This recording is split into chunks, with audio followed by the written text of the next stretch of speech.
दोस्तों, आज दुनिया भर के लोग इस बात से परेशान हैं कि क्या कभी इस धरती से मच्छरों को खत्म किया जा सकेगा या नहीं, क्योंकि मच्छरों के काटने से होने वाली बीमारियों के चलते हर साल 7.25 लाख लोगों की मौत हो जाती है। देश की राजधानी दिल्ली में हर साल आपने डेंगू का कहर देखा और सुना ही होगा।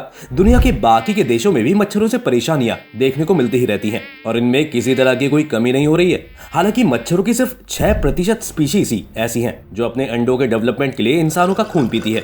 इस तरह से देखें तो मच्छरों की केवल 100 नस्लें खतरनाक है इंसानों के लिए। इतनी कम संख्या होने के बावजूद भी दुनिया भर में कई लोगों के मुश्किल हालात के लिए मच्छर जिम्मेदार रहे हैं। तो क्या कभी ऐसा हो पाएगा कि इस धरती से सारे मच्छर किसी तरह खत्म हो पाएंगे? और अगर इस धरती से मच्छर खत्म हो जाते हैं तो क्या उसका कोई नेगेटिव इम्पैक्ट भी पड़ेगा?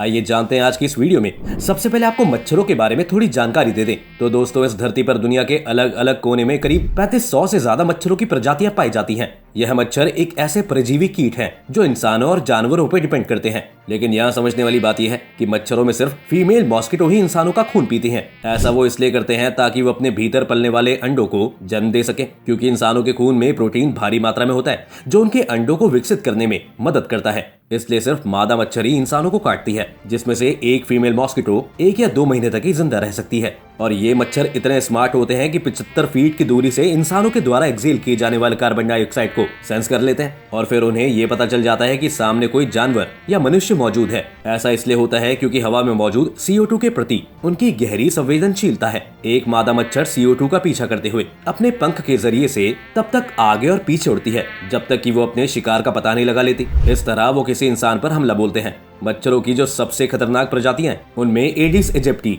एडिस एल्बोपिक्टस, एनोफिलिस गैम्बियाई शामिल हैं। एडिस इजिप्टी के काटने से डेंगू, येलो फीवर जैसी बीमारियां होती हैं। एनोफिलिस गैम्बियाई को अफ्रीकी मलेरिया मच्छर भी कहते हैं। मच्छरों की प्रजाति बीमारियां फैलाने में सबसे आगे मानी जाती हैं। मच्छर आज भी कई बीमारी की वजह बने हुए हैं। हर साल लाखों लोग मच्छरों के काटने की वजह से बीमार होते हैं। बड़ी संख्या में लोगों की मौत भी होती है। और इस बीच ये सवाल भी सामने आता है कि क्या मच्छरों का दुनिया से सफाया संभव है, और अगर है तो इस दिशा में कोई कदम क्यों नहीं उठाया जाता? और क्या ऐसा करने में भी कुछ खतरे हैं? उड़ने वाले ऐसे छोटे जीव जो या तो बीमारी फैलाते हैं या फिर परेशान करते हैं। मच्छर उससे कहीं बढ़कर है। मच्छरों से जुड़े कई सवाल हैं जो दिमाग में चक्कर डाल देते हैं, जैसे कि ऐसे सूखे इलाके जहां सतह पर पानी नहीं होता है, वहां मच्छर कैसे बचे रहते हैं? सूखे मौसम यानी गर्मियों में जब लगता है कि मच्छर कहीं गायब हो गए तो वो फिर सामने आ जाते हैं। अंडों, लार्वों और व्योपा को पानी की जरूरत होती है। वो पानी के बिना कुछ दिन से ज्यादा नहीं बच सकते। वयस्क मच्छर अधिकतम 1 या 2 महीने जीवित रह सकते हैं। थ्योरेटिकली माना जा सकता है कि अगर पैदा होने वाले के लिए पानी ना हो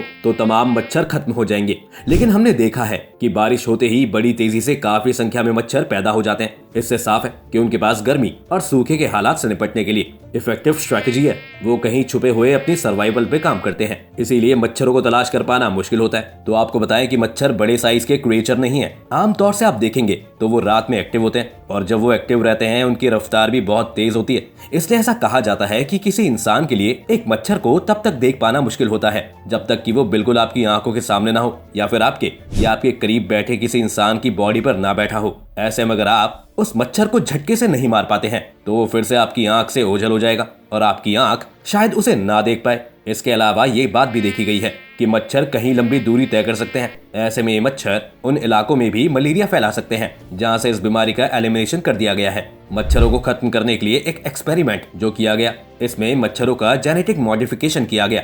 थ्योरेटिकली इसके जरिए फीमेल मॉस्किटोज की फर्टिलिटी कम होती है। ये मच्छरों में सेक्स रेशियो को अनबैलेंस कर देती है। पीढ़ी दर पीढ़ी ये मच्छर मादा की जगह मेल मॉस्किटोज को जन्म देते हैं। इस आइडिया का मकसद ये है कि पीढ़ियां बदलने के साथ आप ऐसी जगह पहुंचे जहां रेस को आगे बढ़ाने लायक मादा मच्छर हो ही नहीं। ऐसे में जब मादा मच्छर नहीं होंगे तो इसी तरह से फ्यूचर में इन्हें खत्म किया जा सकेगा। इसके लिए लाखों की संख्या में मॉडिफाइड मच्छरों की जरूरत होगी। हालांकि ये बात इतनी फाइन है कि इसके सच होने तक शक होता है। इसके खतरे भी तो होंगे। मान लीजिए कि अगर ये मॉडिफाइड मच्छर इंसानों के संपर्क में आए तो क्या होगा? ये सवाल अभी तक बना हुआ है। और ये भी कि अगर ये इतना बेहतर है तो अभी तक कोई देश इस पर काम क्यों नहीं कर रहा है? तो इसके पक्ष में लॉजिक दिया जाता है कि जो देश इस तकनीक को आजमाना चाहते हैं उनके पास इसके लिए रेगुलेटरी फ्रेमवर्क नहीं है उनके पास इस टेक्निक को टेस्ट करने का स्किल भी नहीं है, यानी कि इसके लिए पॉलिटिकल विल होनी जरूरी है। बिना उसके ये किसी देश में पॉसिबल भी नहीं हो सकता है। खैर, इसके बावजूद भी मान लीजिए कि हमारे लिए सारे मच्छरों को मार पाना पॉसिबल हो, और अगर हम ऐसा करें भी तो इसके कुछ ऐसे रिजल्ट हो सकते हैं जिसकी शायद अभी तक कल्पना नहीं की गई हो। लेकिन अगर हम अपनी रेंज लिमिटेड कर लें और सिर्फ उन स्पीशीज पर ध्यान दें जो सबसे ज्यादा नुकसान पहुंचाती हैं और उन्हीं को खत्म करने पर काम करें, तो उस सिचुएशन में क्या हो सकता है, आइए उसे भी समझते हैं। तो उसके लिए अगर मच्छर की एक खास प्रजाति एडिस इजिप्टी मच्छरों का एग्जाम्पल लें, तो ये वही मच्छर है जिसे डेंगू फैलाने के लिए जिम्मेदार माना जाता है। यहाँ तक कि जीका वायरस के लिए भी इसी मच्छर को जिम्मेदार माना जाता है। आपको बताया कि इस मच्छर ने इंसान के बेहद करीब रहने की खूबी डेवलप कर ली है, इसीलिए ये ह्यूमन एनवायरनमेंट के करीब ही अपने अंडे देते हैं और इसी माहौल में अपनी संख्या बढ़ाते हैं। आमतौर से ये लोगों के घरों और वहाँ की छोटी छोटी चीजों जैसे कि गमलों या पुरानी टंकी को चुनते हैं जहाँ बहुत कम पानी होता है, और इसके बाद जब वो बड़े हो जाते हैं तो काटने लगते हैं। चूंकि इनके आसपास इंसानों के अलावा और कोई नहीं होता, इसलिए ये 99% तक अपनी डाइट के लिए इंसानों पर ही डिपेंडेंट होते हैं। ऐसे में ये बात एडिस मच्छरों को लेकर कही जा सकती है कि उन्हें इस धरती से मिटाना ही ठीक होगा, और ऐसा करने की कोशिश कुछ सालों पहले की जा चुकी है। ऐसा एक्सपेरिमेंट किया गया था ब्रिटेन में। साल 2017 में ब्रिटेन के ऑक्सफोर्ड यूनिवर्सिटी और बायोटेक कंपनी ऑक्सीटेक के वैज्ञानिकों ने एडिस इजिप्टी मच्छरों के जीन में बदलाव किया। उन्होंने नर मच्छरों की एक नई नस्ल तैयार की, लेकिन इन मच्छरों में एक चीज खास थी। इनमें एक ऐसा जीन था जो नई पीढ़ी के मच्छरों को पूरी तरह से एडवांस नहीं होने देता था। इन मच्छरों की नई पीढ़ी अपने बच्चे पैदा करने से पहले मर जाती। ऐसा करने के पीछे मकसद था कि मच्छरों की पीढ़ी दर पीढ़ी ऐसे ही खत्म हो जाएगी, और एक दिन ऐसा आएगा जब धरती पर मच्छर ही नहीं होंगे और इनसे फैलने वाली बीमारियों पर भी लगाम लगेगी। एक्सपेरिमेंट के तौर पर करीब 30 लाख मच्छरों को केमन आइलैंड पर छोड़ा गया। ऑक्सीटेक के मुताबिक आसपास के इलाकों के मुकाबले केमन आइलैंड पर मच्छरों की आबादी 96% तक कम हो गई। वहीं ब्राजील में 92% मच्छर खत्म हो गए थे। अब अगर मच्छरों में मलेरिया फैलाने की क्वालिटी डेवलप होने की बात करें तो इस प्रक्रिया में कम से कम 10 दिन का समय लगेगा, जो हमें भले ही ज्यादा न लगे, लेकिन एक मच्छर के जीवन के लिहाज से 10 दिन काफी समय है। मलेरिया फैलाने वाली रेस के मच्छरों का जीवन एवरेज 7 दिन का होता है। तो ऐसे मच्छर जो लंबे समय तक जीवित रहते हैं, उन्हीं के जरिए बड़े पैमाने पर इन्फेक्शन फैलता है। आपको शायद ये बात हैरान करे कि मच्छरों की पूरी प्रजाति से नफरत करने की जरूरत नहीं है, क्योंकि बीमारी फैलाने वाले घर में ही वही मच्छर होते हैं जो काफी बड़े हो चुके हों, जिन्हें अगर खत्म कर दिया गया तो हमारे लिए मच्छर कोई बड़ी समस्या नहीं होगी। हम अगर ऐसा कर सके तो इन्फेक्शन पर काफी असर होगा।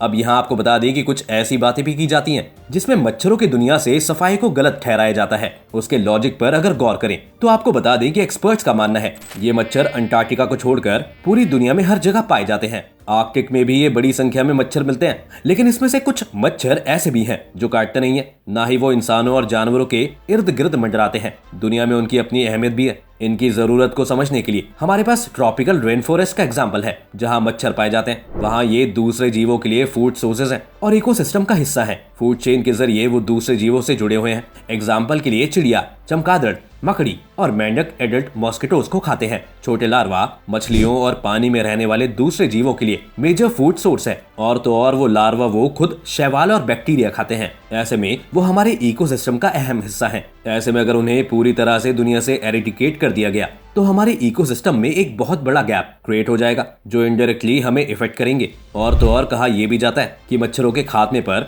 दूसरे जीव इस फूड चेन की कड़ी बन जाएंगे। डेवलपमेंट ऑफ द अर्थ के दौरान बहुत सी नस्लें खत्म हो गई, उनकी जगह नई प्रजातियों ने ले ली। ऐसे में अगर मच्छरों की जगह नए जीवों ने ले ली तो भी तो मुश्किल ही होगी, और ऐसे में मच्छरों की जगह लेने वाला नया जीव वैसा ही या उससे भी ज्यादा खतरनाक हो सकता है। इसका इंसान की सेहत पर और भी बुरा असर हो सकता है। इसके अलावा मच्छरों को कुछ हद तक एनवायरमेंट प्रोटेक्शन के तौर पर भी देखा जाता है, क्योंकि ऐसा कहा जाता है कि अगर मच्छर ना हो तो मनुष्य प्रकृति को और नुकसान पहुंचा सकता है। मच्छरों का इंसानियत पर बहुत ही लिमिटेड एक्सटेंट पर ही सही, लेकिन खतरनाक इफेक्ट होता है। इसीलिए तो वो गर्म इलाकों वाले जंगलों में इंसानों के बसने को लगभग नामुमकिन कर देते हैं। ऐसे बारिश वाले जंगलों में दुनिया भर के कुल पेड़ पौधों और दूसरे जीवों की बड़ी तादाद रहती है। मामले को बहुत ही गंभीरता से लेते हुए कुछ एक्सपर्ट्स यह भी कहते हैं कि मच्छरों ने थानों की किसी ऐसी तबाही को जंगल तक पहुँचने से पिछले 10,000 सालों से रोका हुआ है, वरना अब तक जितने जंगल या खासकर ट्रॉपिकल फॉरेस्ट बचे हुए हैं उन्हें भी इंसानों ने तबाह कर दिया होता। मच्छरों की हर प्रजाति को पूरी तरह से धरती से खत्म करने पर एक एनवायरमेंट एनवायरमेंट प्रोटेक्शन का मामला भी सामने आता है और कहीं ना कहीं हमें रोक देता है कि हम पूरी तरह से मच्छरों को इरिडिकेट ना करें।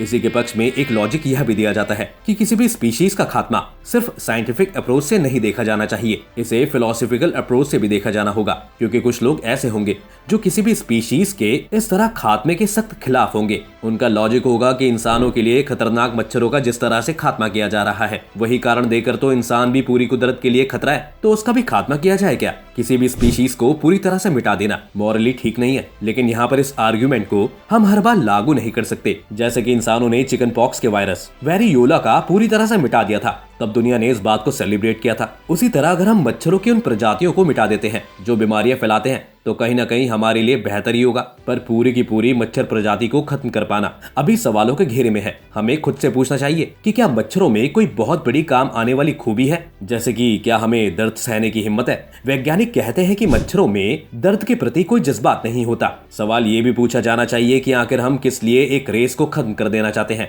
इसका जवाब है कि जो बीमारियां फैलाते हैं, इसलिए ये ठोस वजह बनती है। वैसे मच्छरों के पूरी तरह से खात्मे का ये सवाल अभी लंबे वक्त तक सवाल ही बना रहने वाला है, भले ही इससे डेंगू, जीका और मलेरिया जैसी बीमारियां फैलती रहें। हमें मच्छरों की आबादी कुछ खास इलाकों में घटाने में भले ही कामयाबी मिल गई हो, साइंटिस्ट कहते हैं कि किसी भी प्रजाति का टोटल खात्मा करना लगभग नामुमकिन है, क्योंकि मच्छरों के खात्मे की कोई भी जादुई दवाई अभी तक नहीं इजाद की गई है। जीन बदलकर तैयार की गई मच्छरों की नस्ल से औसत किस्म के नतीजे ही मिले हैं। एक छोटे से इलाके में ही मच्छरों की आबादी काबू लाने के लिए दसियों लाख मच्छर छोड़े गए। वो कहते हैं कि हर मादा मच्छर इस नई नस्ल के नर से ही नई पीढ़ी को पैदा करे। इसके लिए बहुत मेहनत करनी पड़ेगी, इसलिए मच्छरों पर काबू पाने के लिए नए और कई तरह के तरीके अमल में लाने होंगे। जैसे लंदन में कीव गार्डन्स इंस्टीट्यूट में साइंटिस्ट एक सेंसर डेवलप कर रहे हैं। ये सेंसर मच्छरों के पंखों की बनावट से ही उनकी प्रजाति का पता लगा लेगा। इंस्टीट्यूट के वैज्ञानिक इंडोनेशिया के लोगों को ऐसा पहना जा सकने वाला सेंसर देंगे जो बीमारी फैलाने वाले मच्छरों का पता लगा लेगा। इससे बीमारियों के महामारी का रूप लेने से पहले ही रोका जा सकेगा। इसी तरह London school of hygiene and tropical medicine ने साइंटिस्ट ये पता लगा रहे हैं कि काटने वाली मादा मच्छर किस गंध से खिंची चली आती है। इससे मच्छर भगाने वाली दवाएं तैयार करने में मदद मिलेगी। ऑस्ट्रेलिया में एलिमिनेट डेंगू प्रोग्राम ऐसे बैक्टीरिया की मदद ली जा रही है जो मच्छरों के डेंगू के वायरस फैलाने की क्षमता को ही खत्म कर देते हैं। मच्छरों के कहर से निपटने के लिए ये तरीके ज्यादा कारगर हैं। अमेरिका में वैज्ञानिकों ने मच्छरों की एक ऐसी नस्ल तैयार की है जो मलेरिया के वायरस को पनपने नहीं देता। इस तरह से आगे देखें तो इंसानों और मच्छरों के बीच आगे निकलने की होड़ लगी है। उम्मीद है कि अगले 10 से 15 सालों में इंसान मच्छर पर भारी पड़ने लगेगा, लेकिन उसके बाद भी ये कह पाना कि धरती से वो पूरी तरह से खत्म हो पाएंगे, ये नामुमकिन सा लगता है। आपको क्या लगता है, क्या मच्छरों को इस धरती से पूरी तरीके से खत्म किया जा सकेगा? और आप मच्छरों से बचने के लिए कौन सा उपाय करते हैं? हमें कमेंट करके जरूर बताएं। साथ ही इस वीडियो को लाइक और शेयर करना ना भूलें और हमारे चैनल को सब्सक्राइब कर लें।